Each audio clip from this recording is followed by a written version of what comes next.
but we'll be back with Dan and Cheney after this. Agents confiscated currency and equipment from the Evansville Liberty Dollar office. The owner has filed a class action lawsuit against the federal government. Drew Spire joins us now from the company's world headquarters on Evansville's east side with the latest. Drew. David, good evening. That owner, we should mention to you, his name is Bernard von Nothaus. Now, he made an appearance tonight here at the Liberty Dollar, talked to his supporters, and told them he feels full well he's about to get arrested any day now. But he also told them and us that for the most part, he believes that arrest, any arrest on his part, may end up in the long run benefiting his barter currency business. I think they began to perceive us as a threat instead of a solution. The monetary architect behind the Liberty Dollar is talking about the U.S. government and why agents raided his Evansville world headquarters earlier this month. Bernard von Nothaus believes his currency is a solution for the country. I'm a little dissatisfied with the government's money right now because it keeps losing value. I mean, look at it against the euro or even the Canadian dollar or anything else. I mean, I think that our money should hold its value. Von Nothaus developed the Liberty Dollar in 1998. His barter currency is circulated in both coin and paper. He told his supporters tonight that he fully expects an arrest to follow the raid. I'm about to be arrested. You probably heard that. But von Nothaus didn't appear to be too concerned about a possible arrest. He believes it could be best for business. For us to win, we have to win in criminal court. And when we win in criminal court, well, then they'll give the stuff back. And his supporters, including people who work for him, are confident the Liberty Dollar will be back stronger than ever. And a message to those holding the currency. Anybody holding on to the certificates, we definitely encourage them to sign up for the class action lawsuit so they can retrieve the gold and silver that backs those certificates. They definitely have to do that. Now, that class action lawsuit, according to von Nothaus, who once he gets arrested on his part on criminal charges, he says the government will throw his lawsuit, that class action lawsuit, out, and they'll focus on the criminal charges, which he says he'll be able to beat and ultimately get his equipment back in this building down the road. He is quite an interesting fellow tonight, David. I have to tell you, I was visiting with him earlier this evening, but right now he says he's not going to stay around Evansville very long because he's afraid those feds are going to come pick him up here or somewhere and arrest him one of these days soon. Well, Drew, you said he's leaving town, so where is his home anyway? Well, actually, he told us tonight he has an Evansville driver's license, has a house here. He has a house in California, but he also told me tonight he thinks he might be heading to Texas next. So, of course, this is a story we will continue to follow and update when the new information becomes available.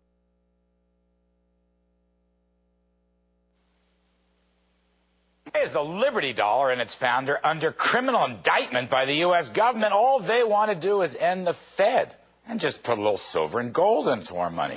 Joining me now is the creator of the Liberty Dollar, Bernard von Nothaus. Bernard, welcome. This is kind of an interesting story to me. What's wrong with putting a little gold and silver behind our coins?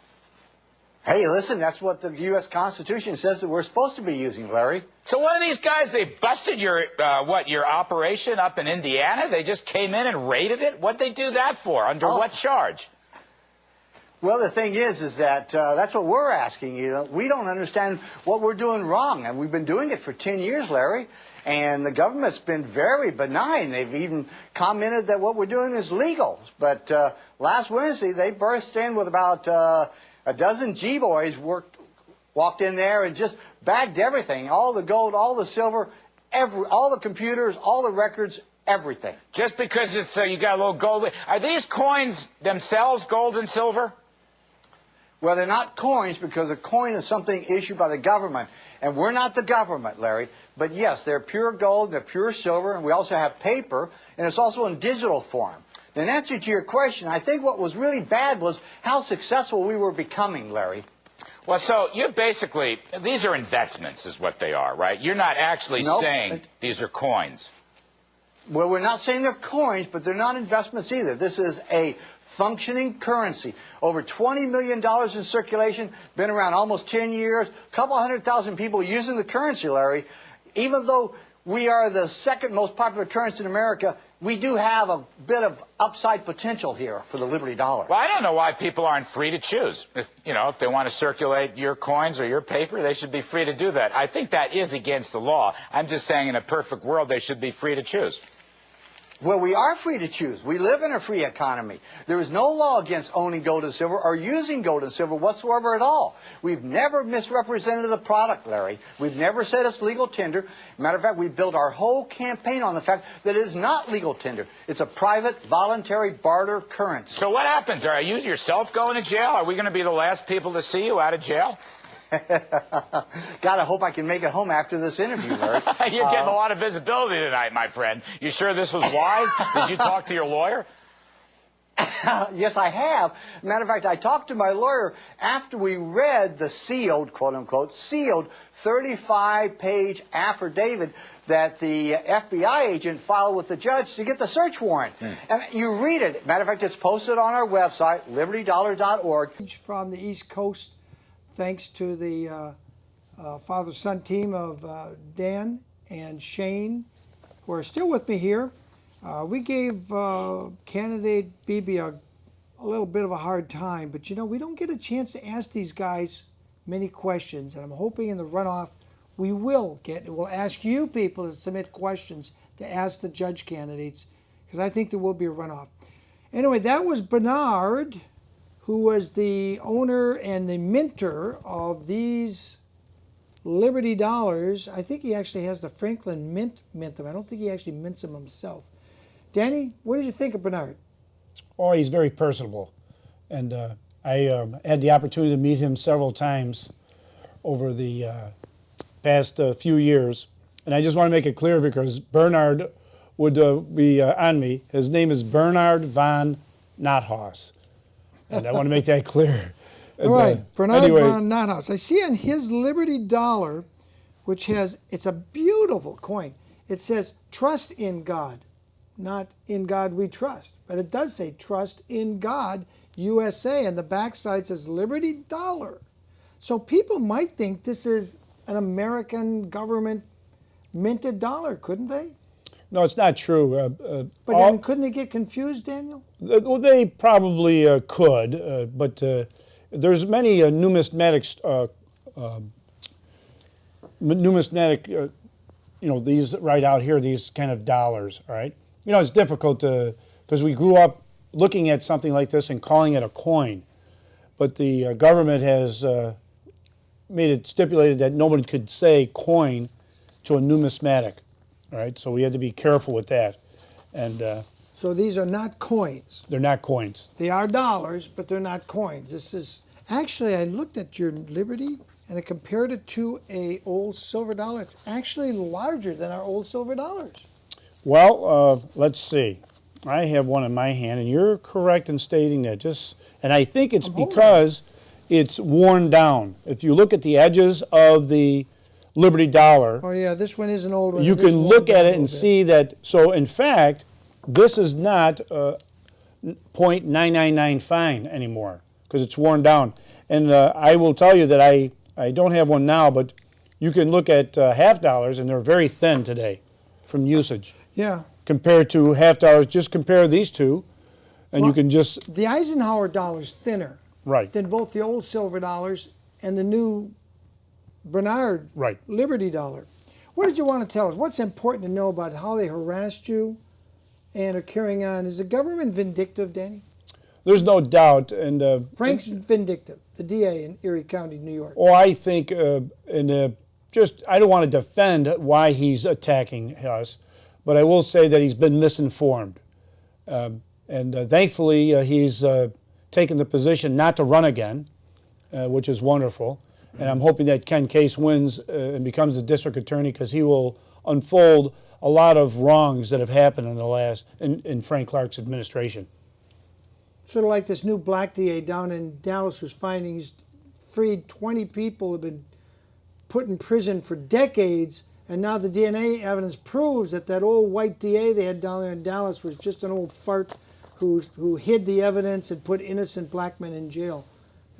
Just a shameful thing that was going on there for a long time. So you think this West will be like that new black DA down in Dallas, Texas?